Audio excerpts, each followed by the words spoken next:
All right. All right, is everybody ready? Well, it doesn't matter if you are or not, because we're going to start. All right. First of all, make sure you sign in. I know a lot of your instructors are offering you credit of some kind for being here today, but you have to sign in. There's 2 different sign-in sheets going around. Just sign your name and your instructor's name on one of those. Secondly, did everybody get a copy of the Constitution today that wants one? I can grab some more in the office. Okay, can you hand that all the way back, please? I will introduce our first 2 panel speakers today. Our third one is on the road. He got held up, but he will be here as soon as possible. No, there's no female speaker? We will jump. What's that, Zach? There's no girl speaker? Crap. All right, I'm the girl speaker, so you're stuck with me. I'm okay with that. Okay. All right, so we will start with Brian Jack Holder. That's how I know you, so I'm just going to keep calling you that. Okay. That's fine. And Chaz Allen, and Chaz is your current state senator out here in Jasper County. So if you have any particularly local issues weighing on your mind, he's your guy to ask when we get to the question and answer time for that.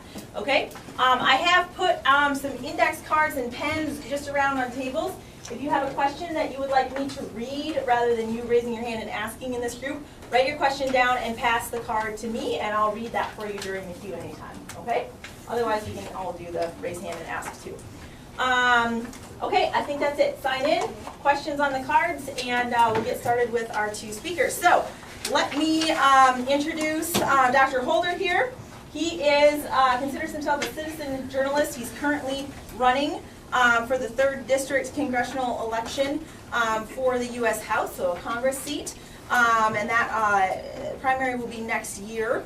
Let's see, I'm just going to scan through here for you. You've pretty much since about 2000 run for something every year. Is that Since 2014. 2014? Yeah. Okay, Yep. So professional candidate. Not really. I'm just an average citizen who's frustrated with the way the current government doesn't work for us little people. So. Okay, I'm sure we'll hear about that as well.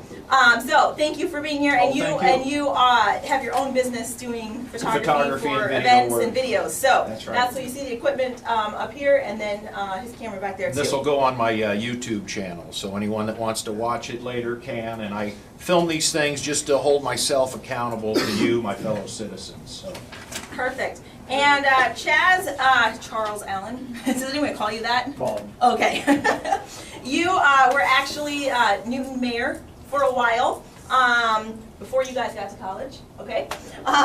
And you made Newton a sustainable city in 2010, is that right? And you made the Sunday morning news rounds for that, okay? So good for that, good for you. And you are still working for Iowa Telecom? No, I work at Jaco. Jaco, okay.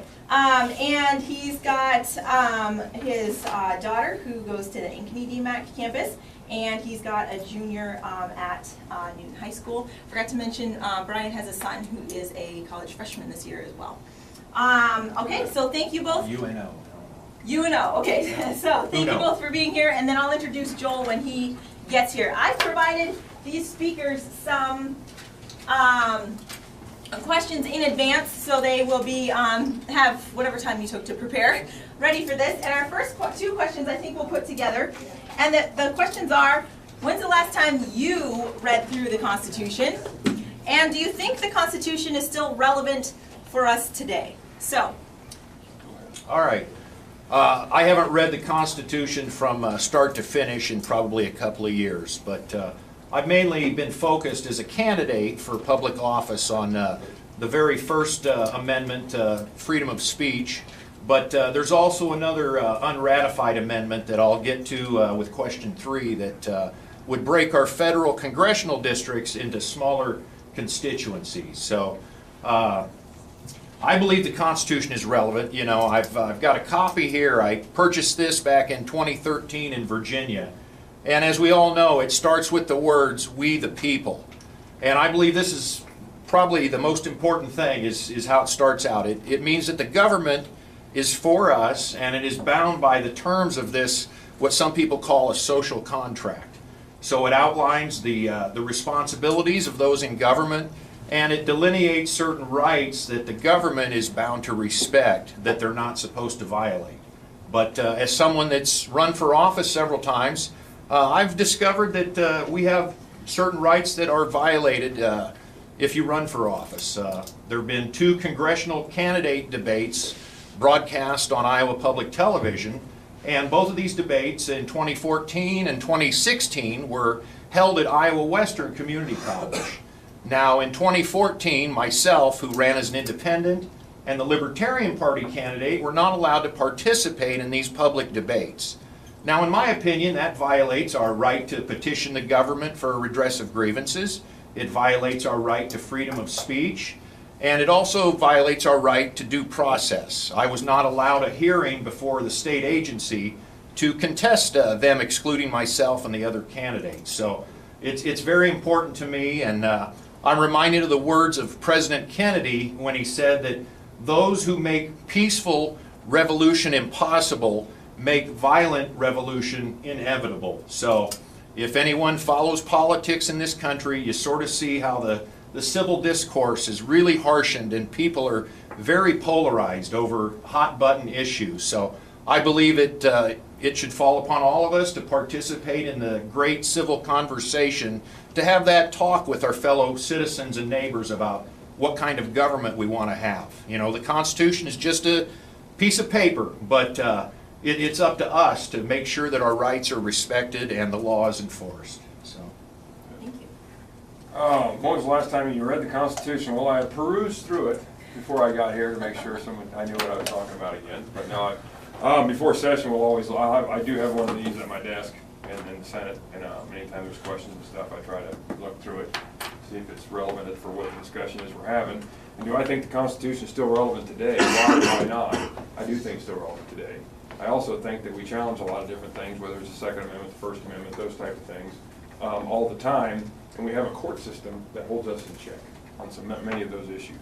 We can legislate about anything. However, the third part of our government is the court system, the judicial system, and it's there to protect us from going beyond what the Constitution intended. All right, thank you. Our next question is this. So far, the Constitution has been amended 27 times. If you could eliminate or add an amendment, what would you choose and why?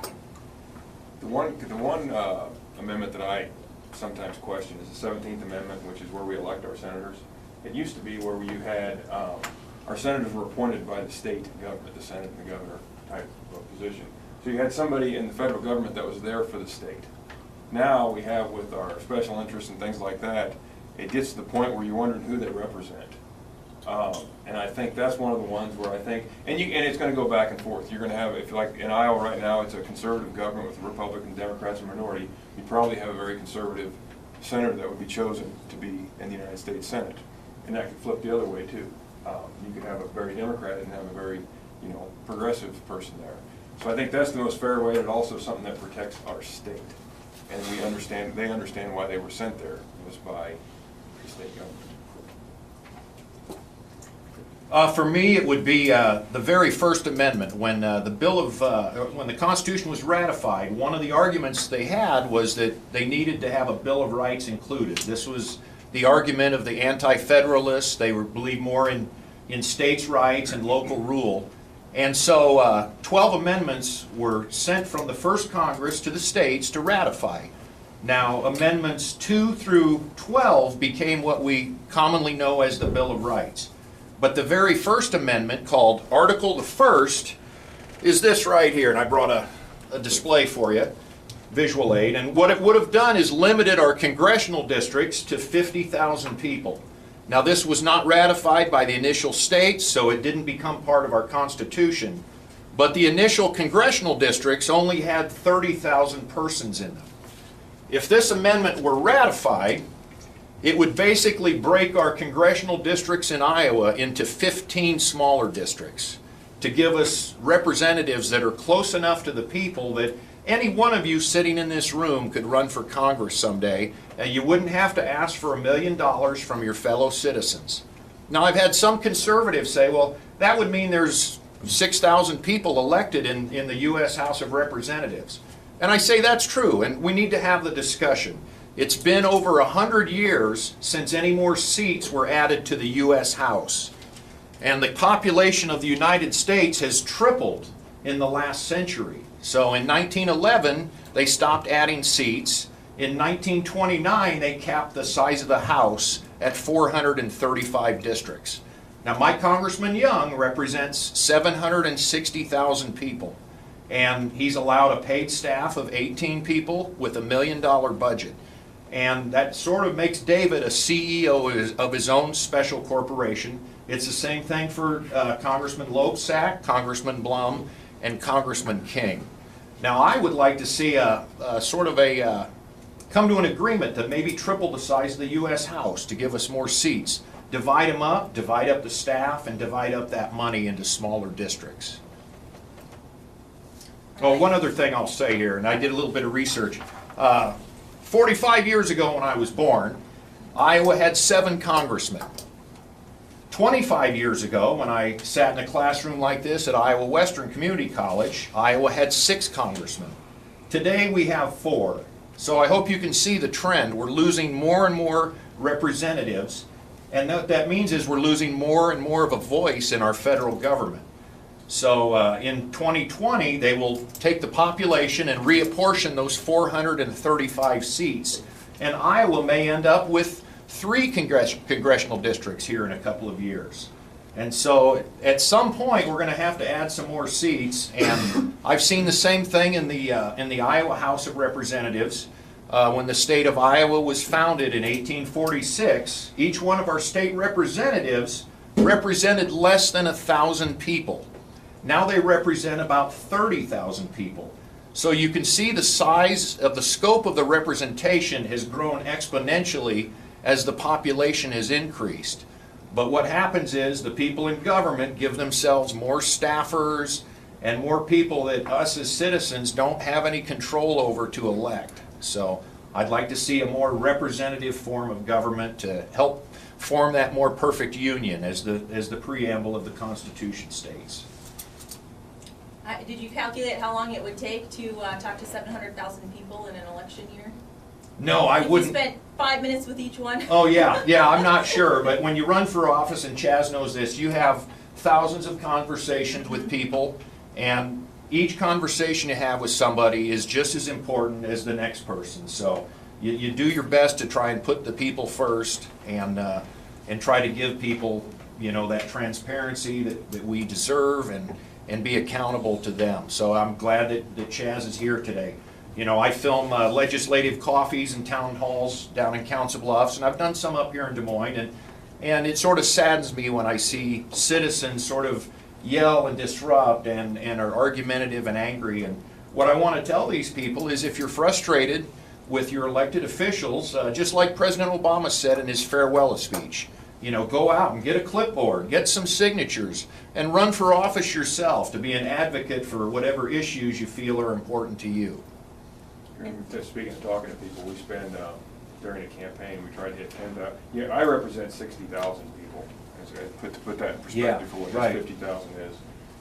And I try to knock on 10,000 doors in both, between Newton and Altoona. And then you make hundreds of phone calls at night just to ask somebody for their vote. You have to ask for it. But during the heat of that campaign, as you get along, you have to be talking to everybody you can be talking to. By going to events like this, you want as many people in a room as you can get to get your ideas out, so a bigger audience to listen to. But then when you don't have those events, you just start knocking doors. And it's time consuming, but it works, and you'd be surprised at how many people can appreciate, well, like a Libertarian Party, it's starting to come around. And there was a candidate from Newton, our Public Works Director, Keith Laube. Keith Laube ran as a Libertarian, and I was knocking in Altoona. And I was part of the group that hired. When I was mayor, we hired Keith, so I knocked on this person's door that had a Keith Laube sign as a Libertarian. I was pretty sure they weren't going to support me. But you never know. But I went and talked to him, and we started up a conversation, and had a great conversation, and they may have supported me. I think he was running for state treasurer, and I was running for state senator at the time. But you'd be surprised at how you can just go knock on a door with whoever sign they got in their yard. Don't be afraid of that. And just talk to them. And it's amazing how personable some people, and then there are some doors that they don't really want you there. They right. Throw you out. Let you know. Yeah, they let you know. Yeah. But for the most part, I think people really appreciate the conversation they have with an elected official. And once you meet an elected official and talk to them, most of them, you know, they're likable. I think you see, what you see on television isn't necessarily that person. I think they're expressing their opinions on something, and you get in your mind that this person is like this. Well, 9 times out of 10, they're not like that, and they're very good people. So, and then there's some that are. So Yeah. you know, but it's like everything else. And then you have that awkward moment where when David Young was running a few years ago, he knocked on my door. I was still in my pajamas with a toddler vacuuming. Oh, So, okay. you Oh, know, yeah. that conversation was dead before it started. It wasn't Publishers Clearinghouse? No. Check? I checked, that's why I opened the door, yeah. Okay, so we, I just, a follow-up question for you, Chaz, when you, and I totally agree with you on the 17th Amendment, I would definitely like to see that returned back to the states, but do you have a couple issues in mind where you would be talking to our senators or considering recalling senators in present day if they were accountable to the Iowa State House? It's tough to say because right now it's set up in a different system. You're going against the will of the people. The will of the people put those people there. I certainly wouldn't want to get into that debate. But I just think that I think the original forefathers had an idea that the states would be represented better by an appointed. Because you think of the Senate, it's a slower process. It's a more you know, thought out process. And today we're doing things knee-jerk reaction sometimes. And I really think if we put some thought into some of these things, we wouldn't have the issues we have. You know. Just putting me on the spot there. Yeah. Hey, thanks. All right, next question is, when you consider the Bill of Rights, and you all have a copy of the Constitution, the Bill of Rights is of course the first 10 amendments, so freedom of speech like we've already mentioned, and due process, search and seizure, all that stuff. When you consider the Bill of Rights, are they all still relevant, are they all still honored in society today? And do you have examples, yes or no, either way? I have my personal experience and personal example is the First Amendment is no longer respected in this country, not just by certain government agencies and people in government, but some private actors too. Back in May, I went to a special convention for the Democratic Party in Pottawatomie County. My state representative had passed away in office, and he was a Republican. And so when they pass away in office, it allows each of the 3 political parties in Iowa to have a special convention. So as a libertarian, I had to conduct a convention myself in order to receive the nomination of my party. I'd already been to 2 special conventions when I was a member of the Republican Party, so I sort of knew how they did their procedure, but I wanted to see how the Democrats did there just to get that perspective. And I announced my presence at the door. This was an event that was open to the public, and according to the Democratic Party of Iowa's state constitution, all of their meetings are to be treated as an agency of state government is treated with an open public meeting. So I went there to film it, I went there to observe, not to participate. And the chairwoman of the Democratic Party put a proposition before the people assembled there that I should be kicked out of the meeting. And I handed out a newspaper article about that incident to you. Thankfully, I was filming with my camera on a selfie stick when she kicked me out, so I got the entire 4-minute video on my YouTube channel, and you are free to watch it. But I put it up on a Tuesday night, and within a couple days I had about 800 views of this video, and some people in the Democratic Party came to my defense, and they said that it was not right what she did to vote to kick you out of the room.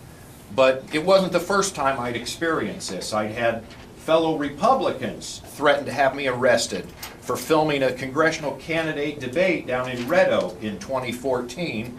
And in 2015, I went to a town hall with my Congressman David Young and the Republican Party chairwoman of Montgomery County. She was going to call the police on me for attending an open meeting town hall with my congressman.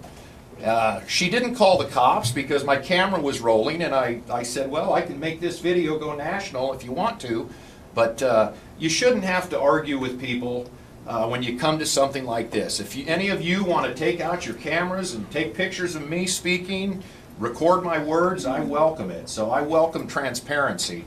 That's something I think that's missing here in this country, is that we rely too much upon the mainstream media to hold elected officials accountable, and oftentimes it's just not enough. We need to get involved, and you don't have to be confrontational, you don't have to be argumentative, But just recognize, you do have the right to observe and record, so.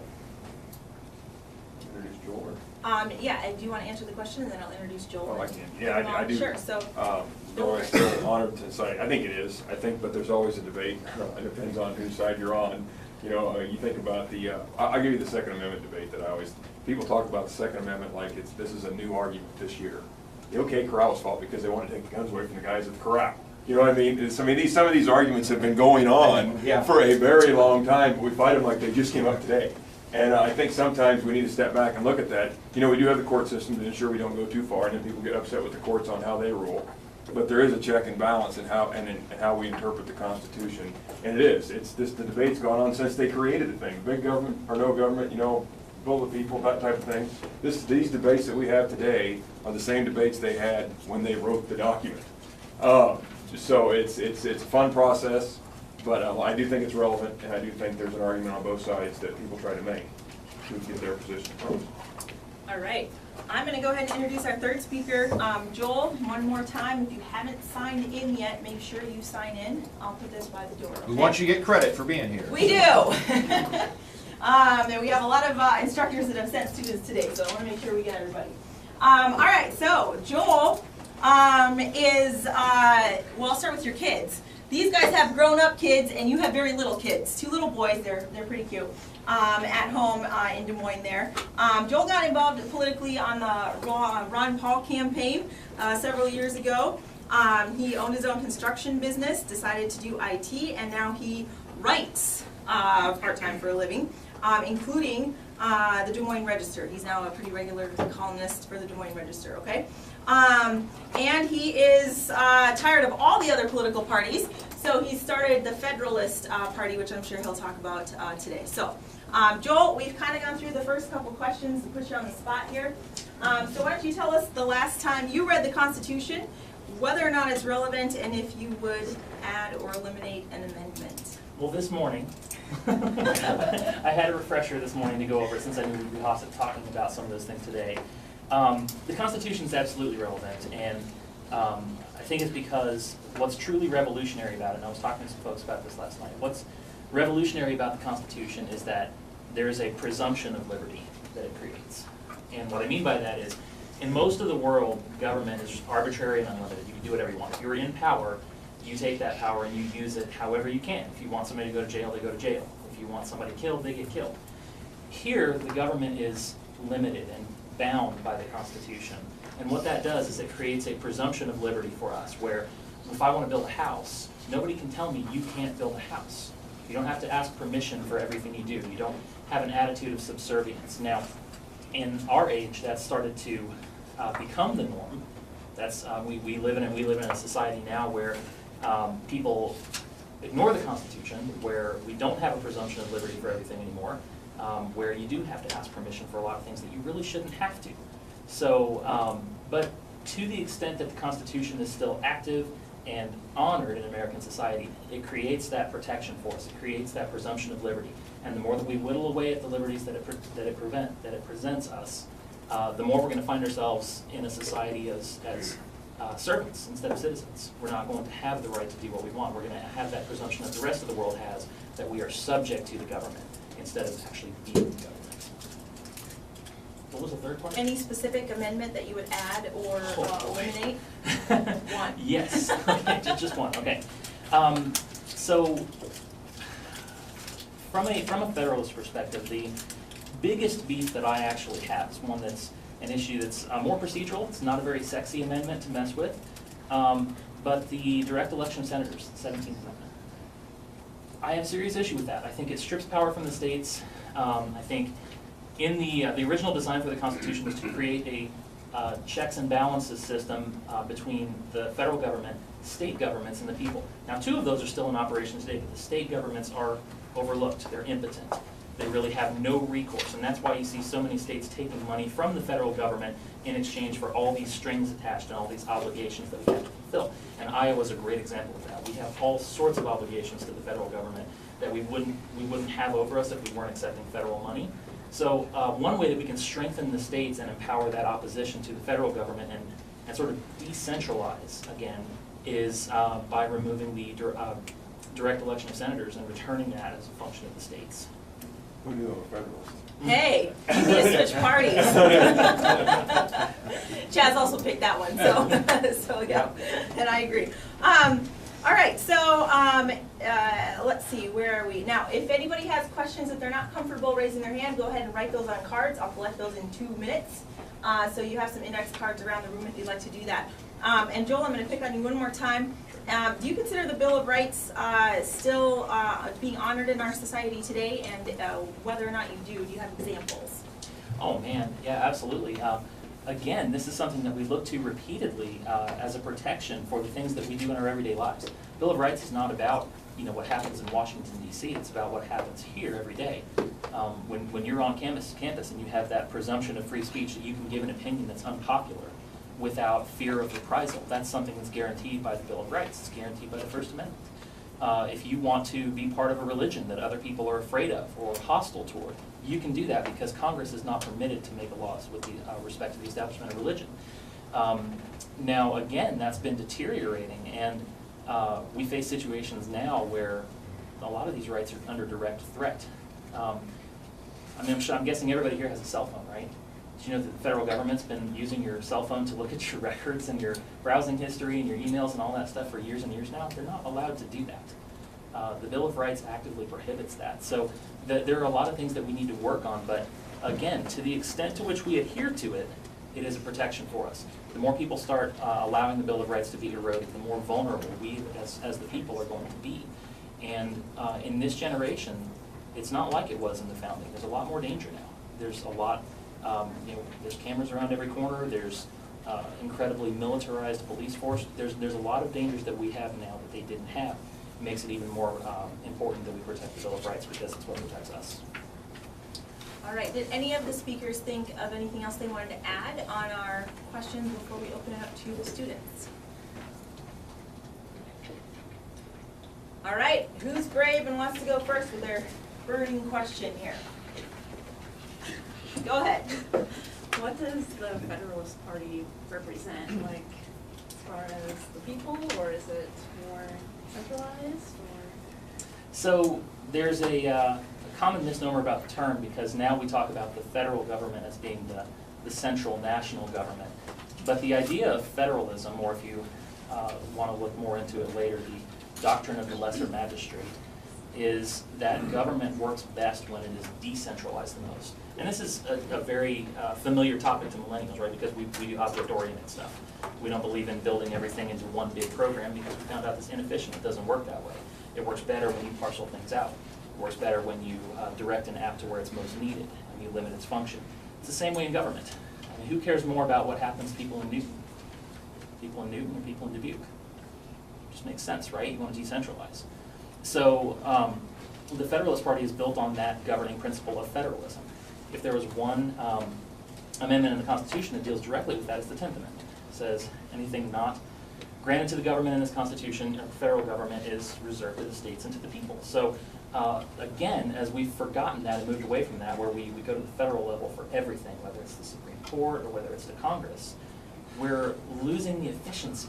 We're losing our ability to actually manage things in a way that makes sense for people in different parts of the country. So if there's a single binding principle for the Federalist Party, it's more going to be about process than it is going to be about end results, because I think we focused on the end results for long enough to let the process go to hell.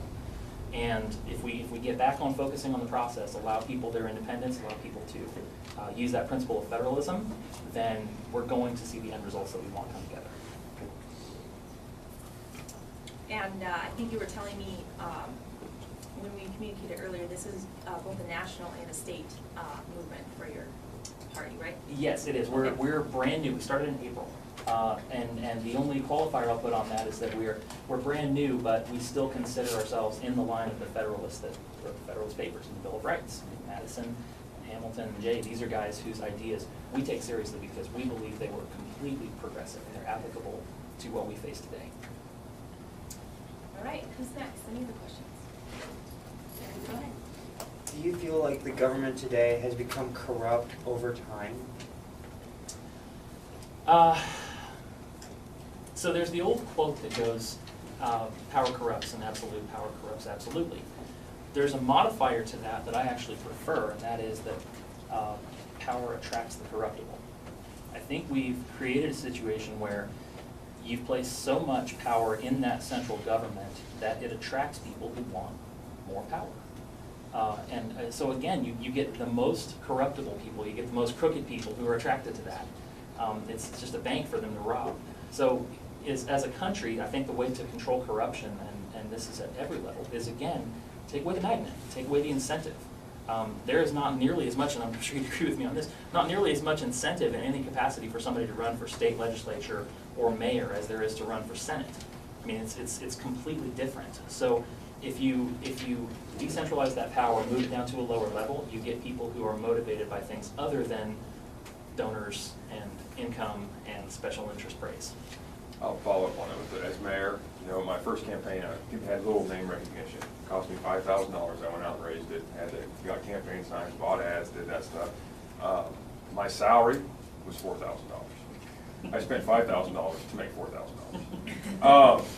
And that being said, you get a car allowance, things like that, but you're motivated. He's right. As mayor, you're a lot more motivated about your problems, your faith, your family, community, your profession, and they're basically in that order. As you move up, you know, as a state senator, I make $25,000 a year salary, and I get about $16,000 when you talk about per diem, and that's every day. The 100 days you're up there, it's about $16,000. I think is what it is. And but then you get beyond that.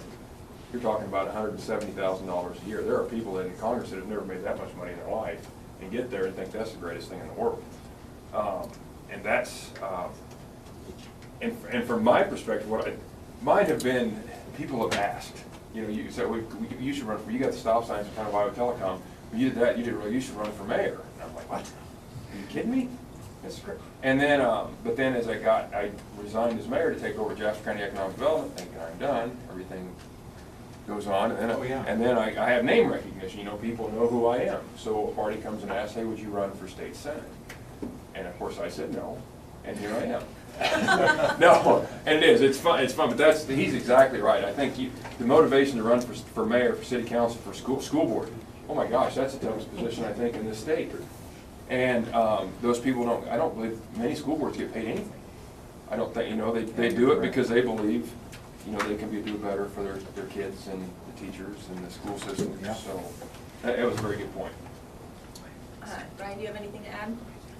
Just to tie in with what they said about the corruption and stuff, you know, my theory is that if we make these legislative districts small enough that anyone can participate, that it sort of allows the whole marketplace of ideas to take over, and whoever builds the best mousetrap, whoever proposes representing all of you in the best way, is going to win the election or at least come close. Now, if I was ever elected to a representative position, I have a theory. I want to set it up so all of us can say yes or no every day. I want to make every day election day. And with the internet and with an app on your phone, you'll get an alert from Congress says, we're going to vote on this here, and you're my constituent. Do you want this bill? Yes or no? You say yes or no. Now, as someone that's run for office, you have to give the government your name, your address, your phone number, and your email. So I would expect the same of my constituents if they wanted to participate every day. And I think that's truly representative government. You know, the way it sort of works now and has always worked, and not really worked in my opinion, is that we elect some wise person, some wise elder to go off to the Capitol to make decisions that are going to affect my life and your life and the life of everyone. And then they want our vote on election day, but after that they sort of don't want to hear from you. They don't want to get hassled about the decisions they make, and that leads to frustration in the people. And you know, I wear this outfit to sort of separate myself from the politicians. I'm just a concerned citizen, but when I don't take money to run for public office, so you have to be creative and you've got to come up with some way to sort of cut through the clutter and the noise and to wake people up. I'm not sure if you guys are going to remember me after today, but I hope you will. Whether you live in the 3rd Congressional District or not, I hope you say, hey, that funny guy who wore that tri-corner Liberty hat like the founders did, and he's not even as radical as them, because I've never advocated taking up arms against the King's men. All I've advocated for is more of us to get involved. So right, who else has a question?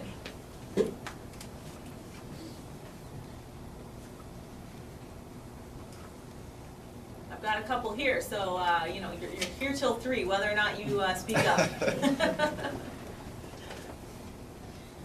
For my list here, guys, you know, we've had a lot of natural disasters recently, and somebody mentioned federal strings being attached to federal money earlier. So, from your perspective as a candidate, a state senator, or starting a new political party, whatever that may be, several Iowa counties have been declared disaster areas because of the drought conditions. Speak to that a little bit and the relationship, particularly interested in the relationship between the state and the federal government, maybe using that as a more specific example. Okay. So disaster relief is something that was debated early on in American history, and I cannot now think of the representative who said it, but I cannot undertake to lay my finger on that provision of the Constitution which allows us, on objects of public benevolence, to expend from the public treasury. Basically meaning, no matter how bad the situation might be in Texas, for instance, do we have the right to tax somebody in Oregon to deal with it, to take their income and try to deal with that without their consent? So I think that part of the problem with that is the moral justification for it, of saying, hey, if you want to help somebody individually through a charity or something like that, it's one thing. If you want to steal from your neighbor, take something out of their paycheck and give it to someone else you think deserves it more, that's not moral. That's stealing.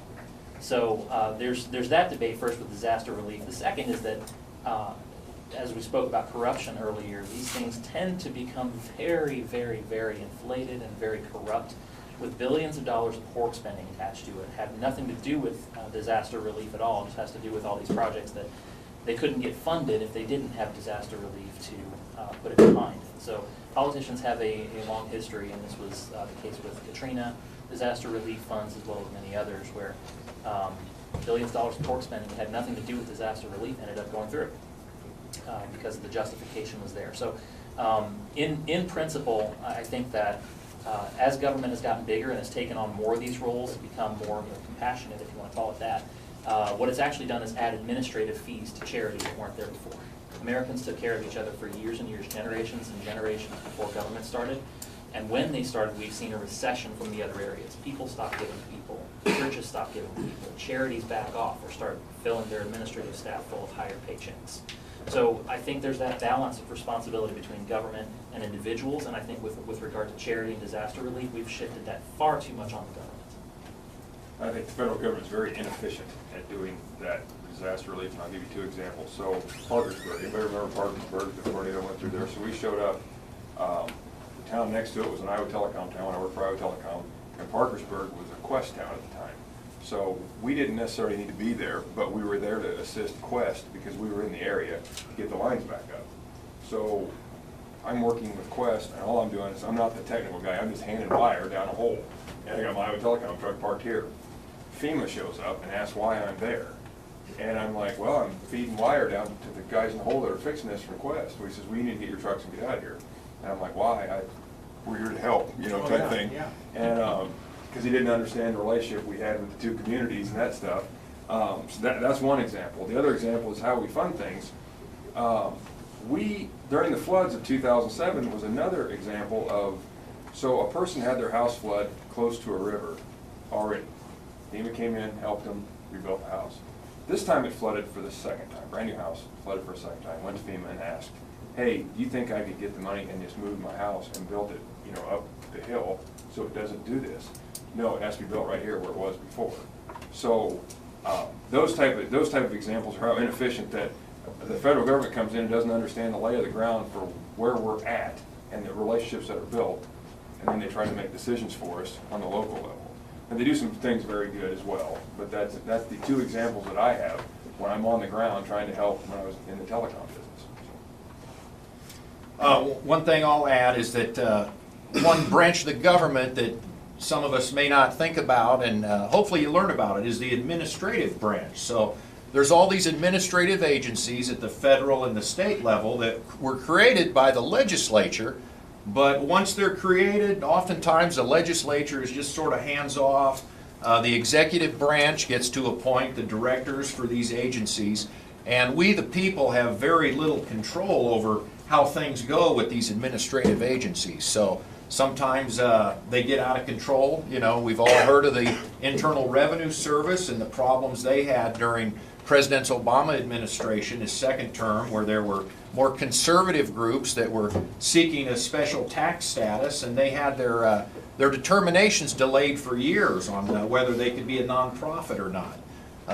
You know, the DEA, the NSA, there's all these alphabet soup agencies that we're all paying for. They're all taking it out of our paychecks. And especially with like the NSA, some of us don't want to be paid to have the government spy on us and access our private data on our phones without a warrant. So. All right, any other student questions? I can collect cards if anybody has written on cards. I'll make myself available. Do you have any Okay, I'll grab that. Do you have any local questions, local issues? You can take that as well.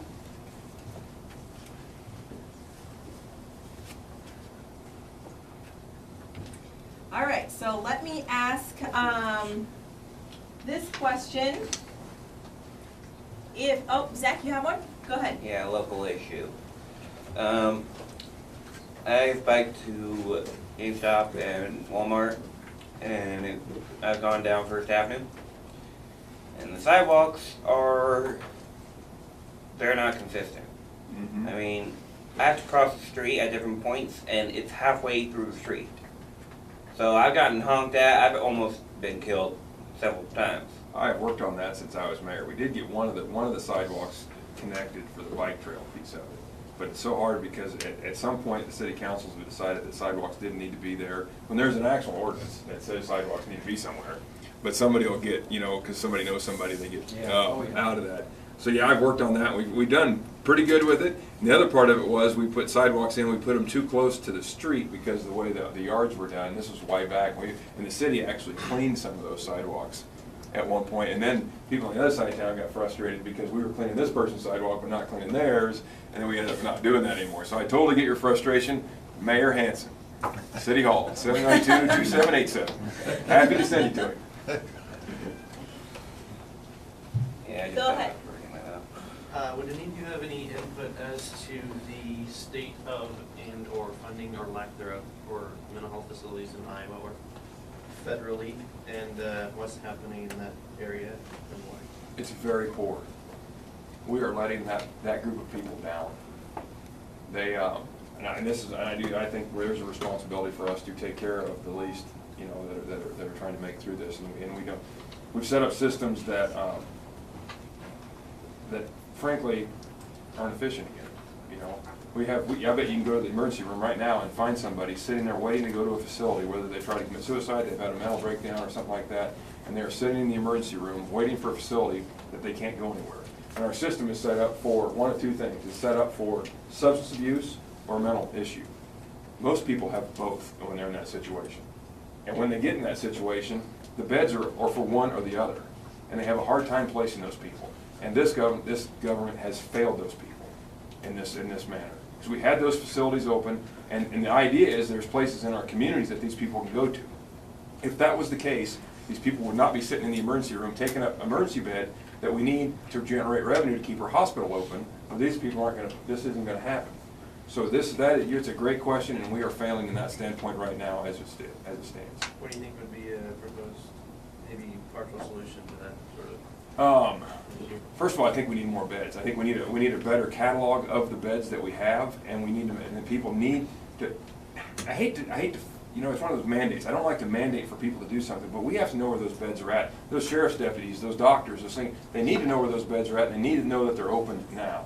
So the facilities that we do have need to share that with us so we can get, if they are private, that's fine. And they told us that's what's going to happen. These people are going to the private facilities. Well, if they're private, let us know where they are so we can get these people into those beds. And I think that's where we're failing, because it is just a crime. I've got specific examples I can't share, but it breaks your heart when a young teen commits suicide, and they've been talking to DHS for weeks, A state senator is talking to DHS for weeks. DHS does nothing. The person then goes out and attempts that, and it's like, wait a minute, if I'm a state senator and I can't get anything done, what about the person that doesn't have the connections that I might have? That's in my mind, DHS has failed the people of Iowa. I've actually tried to commit suicide myself, and nothing really happened other than, oh, he needs therapy. Yep. And that was just bullshit. Do either of our other speakers have comments on our mental health crisis? Yeah, I can speak to it a little bit.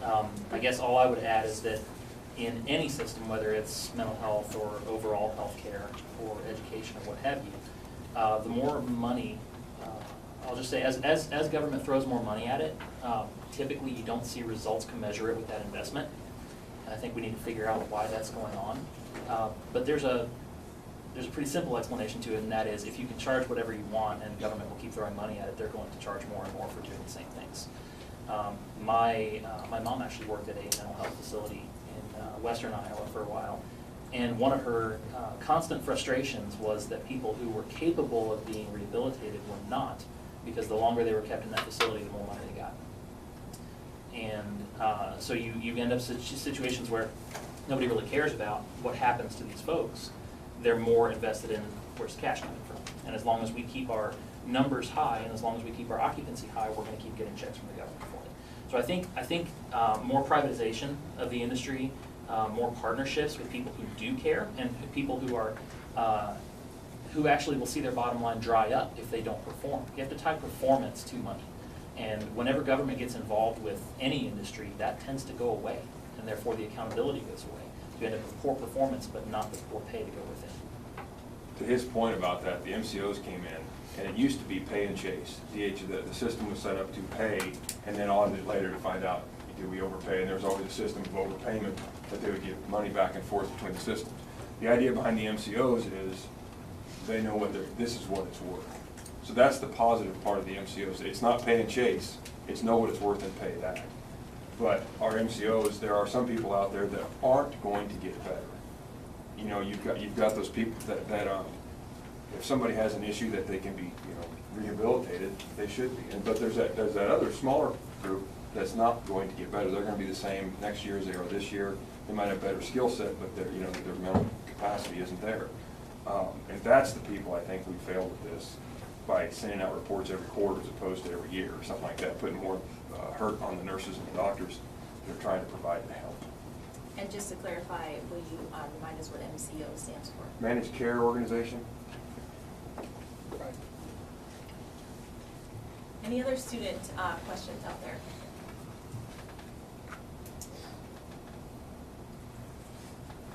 Go back to my list. Can any of you recite the preamble of the Constitution?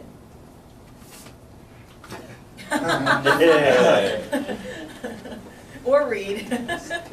First three words, we the people. That's right. What you need to hear, we the people. It's right here. Yeah, Right we here. the people. I'll give it a shot. Go ahead. We the people of the United States of America, in order to form a more perfect union, provide for the common defense, promote the general welfare. I think I skipped something in there. Ensure domestic tranquility and secure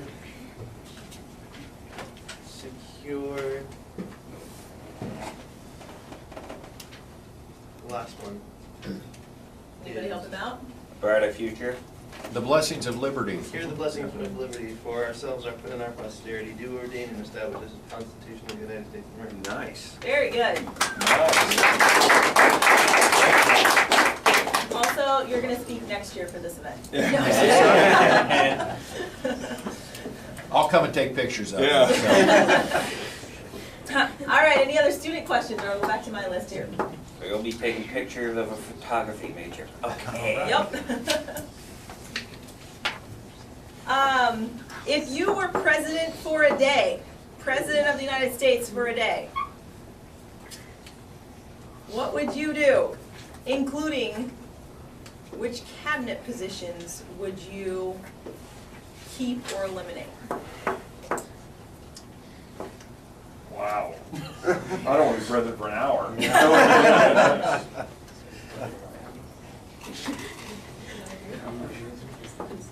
Well, goodness, only 24 hours in a day. I figure I would spend most of that eliminating a lot of executive orders that shouldn't have been there in the first place, because I think most of what happens today, I mean, if you have been watching the current administration, most of the changes that have been made, and almost everything that's actually made the headlines has not happened in Congress. That happened with the stroke of a pen in the White House. That was not original with President Trump. Obama signed tons and tons of executive orders. Bush did it before him. The more inoperative Congress becomes, the more the president just does it himself, which is a dangerous place to be as a society. So Congress, as dysfunctional as it is, needs to be restored. So I'd be rescinding a whole lot of executive orders and pushing it back to Congress, saying, you do something about this. This is your job. This is why we have a legislative body. Tell us what we're supposed to be enforcing here.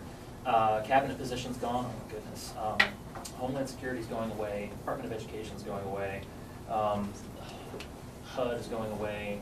A lot of agencies that have usurped power from the states and usurped the authority of the states to implement federal recourse and regulatory reform on these things, they're going to be gone as soon as I'm there.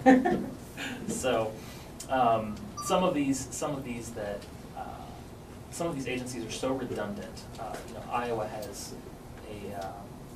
a branch of education our own. We have environmental protection, and we have a lot of these functions that are duplicated by the federal government, and we're not even a state that's got most of them. So why do we have federal and state agencies that are trying to do the same thing and conflicting with each other often? I don't think that makes sense. So we're looking for duplication and getting rid of departments that should be handled by the states. Go ahead, I'm still thinking. Oh, yeah. Well, for anyone that's watched or read The Lord of the Rings, I wouldn't want to put on the Ring of Power. I think we oftentimes give presidents way too much grief, and I think we oftentimes give them way too much credit for what goes on in this country. We need to recognize that they're just the head of just one of the three branches of our government, and it's their responsibility to execute the laws and to work with Congress and the legislature. So in terms of if I was king for a day, I'd get on the bully pulpit of the presidency and have a serious discussion about what kind of foreign policy that we want to pursue with our military. It used to be that this country was founded as a republic, and in the late 1800s we became an empire after the Spanish-American War. We obtained overseas possessions, and that was really the start of what some people call the Pax Americana, or the Peace of America. But to have this global empire and have bases in hundreds of countries around the world, we're sending our loved ones out there to fight for other people's freedom, and I think there's still freedoms here at home that are worth defending, and I think we should focus on that more in terms of restoring our rights than going around the world, enforcing our foreign policy, enforcing our fiscal policy. I'll stop there. So, I think what he said is pretty awesome about the bully pulpit. One of the things you have as mayor is the bully pulpit. You're the last one, the first one to speak in every meeting, basically. So using that is a pretty powerful thing, because I think, and I'll tell you that the only power of the mayor was to sign, not sign, or veto. Well, I did have one other power. I picked the day Halloween is. So I'd always try to, if it was like, you can't have it on Wednesday because that's church night. You can't have it on Friday because that's football night. So I'd always try to have it closed on a weekend if I could, because we have our big hot dog feed. Everybody, hot dogs in my house on Halloween. But yeah, that's the biggest thing, and that is true. I think we've gotten away from governing. We're campaigning all the time. You can't make a decision. I just saw Grassley today said something about there's 10 reasons why you should vote against this health care bill right now. And it's like, well, then why are you voting for it? I don't know, but it's pushed to campaign. We're campaigning, not governing, and we need to govern. And that's where the protection of the 17th Amendment, when the senators were appointed by the state, you had a representative of the state of Iowa, not a representative of healthcare companies and things like that. So, yeah, I think the bully pulpit part is exactly right, and tell Congress to govern. Any other student questions come to mind there? Go ahead. Assuming you're president, what would you do with North Korea? Well, good news is we're going to solve all the world's problems here today. That's right. So North Korea has not attacked us. I think the status should be the same for every country that does not attack us. Peace, trade. At what point they do attack us, or our interests, we retaliate. American foreign policy has gotten very complicated. We look at the balance of power with other nations and other powers in the area. I mean, Syria is a great example of this. Like, what are we doing in Syria? Does anybody know why we're there? We're arming both sides of people that are fighting each other. And you're paying for that. Anybody that's got a job is paying for that. So that's way too complex. We're doing it to make statements against Russia. We're doing it to make statements to the Arab world. Syria hasn't bombed us last time I checked. Even the justification for World War II, people go back to the moral imperative to go to war. Even if you go back to World War II, we didn't go into war to stop the Holocaust. We went into war because Japan bombed us. And that's what got us into the war. The American people actually wouldn't have even favored entering the war if we weren't attacked. So the problem is that when you get into humanitarian wars, there's no logical end to it, right? I mean, there's 100 nations in the world where you've got people being lined up and shot by tribal dictators and rulers all over the place. Are we going to march into all of them? To quote the play Hamilton, if we try to fight in every revolution across the world, it never stops where we draw the line. And we can't be the world's police. So Korea's a problem, but Korea is at this point, the people of Korea are responsible to manage that problem until they become the aggressor against us.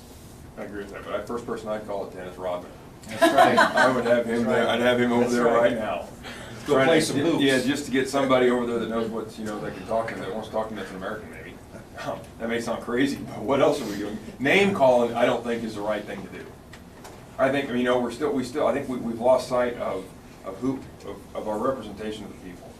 When you're calling people names, when you're cussing, all that stuff, I think that doesn't wear well with the term senator, president, congressman. I think that's kind of childish. So, my 2 cents.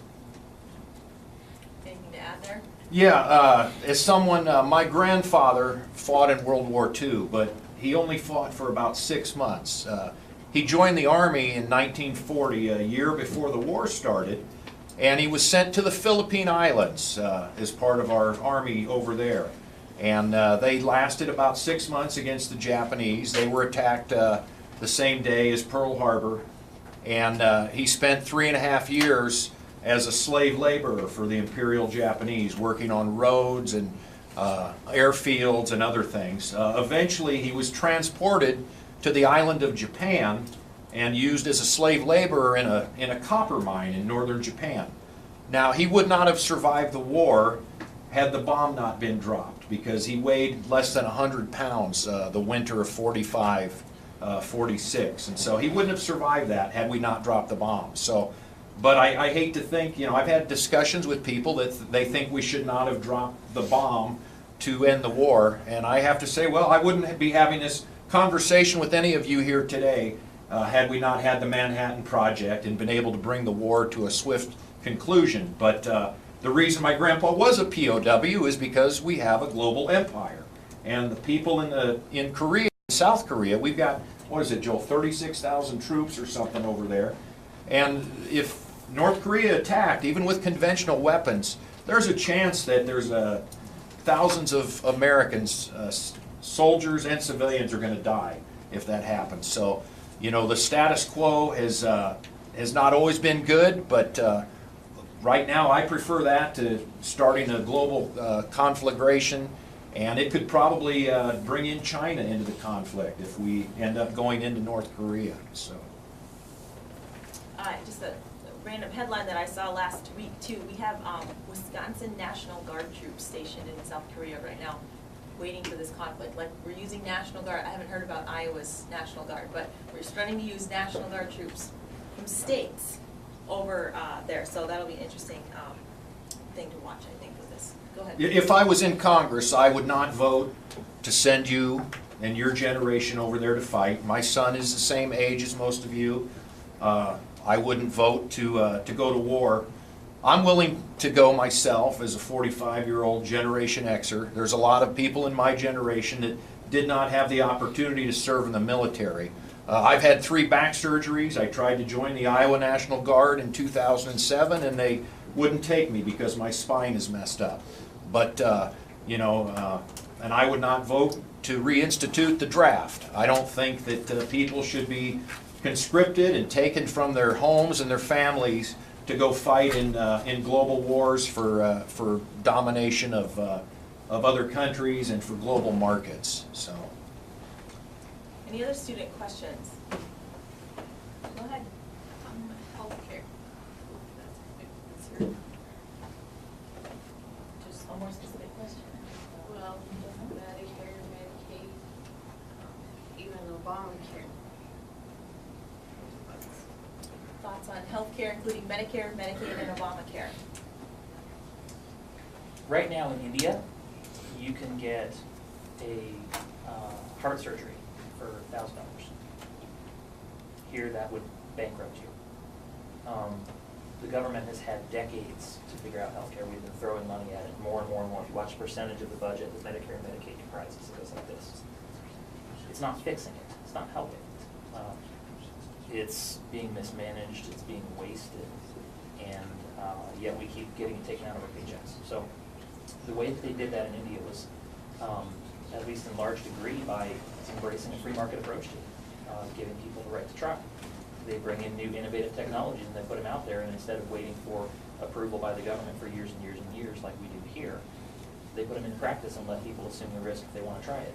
And then they find things that are better and they use them. A lot of things that are in debate right now about Medicare for all, so to speak. It's not feasible. It's not cost effective. The cost would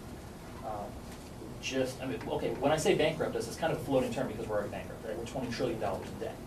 And our GDP is what, 3.5, something like that. So we're not making up ground on that to try to overhaul a system that worked so much better before there were those restraints and before there were those government entanglements. It's just going to make things worse.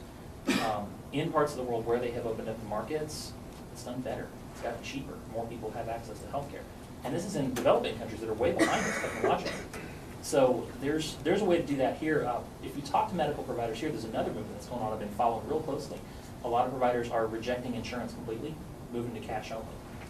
Because if you keep linking the insurance and medical industries and stop, if you don't view medicine as an individual service like food or gas or anything else, you keep linking it to insurance, you just increase your overhead exponentially. I think there were several doctors in the article that I read that said 40% of their total cost of business was regulations and reporting for insurance and for government. So if you remove that, I mean, take your bill and then decrease it by 40%. There's your affordable healthcare right there. So I think there's ways to do this that don't involve throwing more money at it through more administrative agencies that we know have become more and more costly over the years. I joke that, when you take your car and get the oil changed, you show them your insurance card. No, I think there are some things that we're paying for insurance that we probably shouldn't be. My dad's deal was, when we were growing up, was he had a huge deductible. Insurance was for a catastrophic event. Now insurance is for going to get your physical, going to get your eyes checked. And those are things that could probably cost, let's say $100, $150 to do those things. Maybe those are things we should pay for. Maybe those are the things that we should pay for, and then have a higher deductible. Because why do you have insurance on your house? Why do you have insurance on your car? I mean, you don't when you need to get your tires changed, you don't pull out your insurance card. You pay for your tires. And I think we've gotten used to the fact that we want to pay a $10 copay and go to the hospital, go to the doctor, go to the hospital. I joked at one time when Maytag was here. Maytag had incredibly good insurance. So the doctor's office, so somebody that didn't work for Maytag like I did, I would show up at the doctor's office and my kids were sick. Well, I would get all the free samples of medicines because the Maytag would go to the pharmacy and get it, and then it was covered by their insurance. Well, they knew I was going to have to shell out some money, so I would get the free samples of the antibiotic or whatever it was that the kids needed. And that's how it worked in Newton for a long, long time, you know, because Maytag was able to pay for that great insurance. But I really think we need to reevaluate how we're doing it. Insurance is for catastrophic events, not daily events. Not to bring up another anecdotal example, but I've had 3 back surgeries. My last one was in 2003. When I graduated from law school in 1998, I tried to get an individual policy, but they wouldn't cover my spine, which is my one major catastrophic problem. So when I had to have surgery in 2003, when you're uninsured, there's no price transparency, price discovery. The surgeon in the hospital could not tell me what this surgery was going to cost. But obviously I needed it done. I was in excruciating pain. I was walking with a cane. And so after surgery, I get the bill. It's $26,000. Well, at the time, that was an entire year's worth of work, is what I made as a photographer. Went to my back surgery. And the hospital sends it to collections after 30 days. And so I paid them $200 for about 4 years, every month, $200 a month. The surgeon, who was kind, he didn't send it to collections to mess with my credit score, so I paid him $500 a month for about 2 years. But the problem is, there's the way the medical thing works and the payments, it's almost a monopolistic industry in the fact that you know, there's very few insurance providers. How many insurance providers are there in the state of Iowa now? One. There's one and they're about to sink.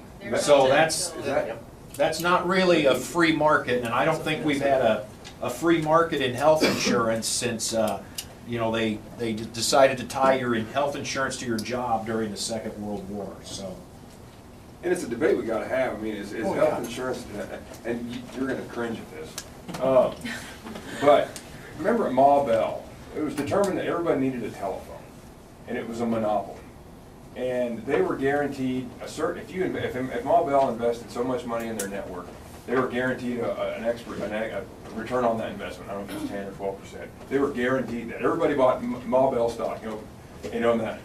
So I guess if we need to, is the discussion that healthcare is a necessity? Do we need healthcare? Do we really? I mean, and if that's determined that we do, what about a monopoly? I mean, the coverage like Ma Bell. I mean, hey, you can invest this money and you get a return on it, and then everybody gets covered somehow. I don't know how that works. It's just one of those ideas I thought about, and I probably get butchered in a campaign over. But it's one of those things I thought about, that if you can regulate a phone company, because everybody needs a phone, what about the insurance company? There you go, you guys got your Yeah. videotape thing. No, that's all right. No, I don't play that way. So. It's just a thought, though. Any other student questions? Come on. So here's the questions we didn't get to. Whether or not we are a democracy, the student loan issue, the drug war, traffic cameras, and I guess you mentioned the national debt a little bit, and who did 9/11?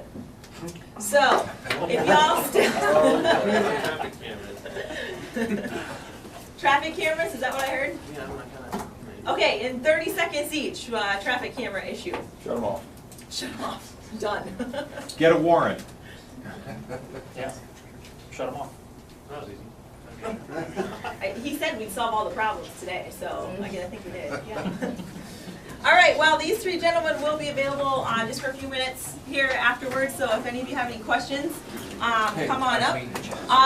Otherwise, again, make sure you've signed in, and thank you very, very much for coming. Let's give our participant panel here a round of applause.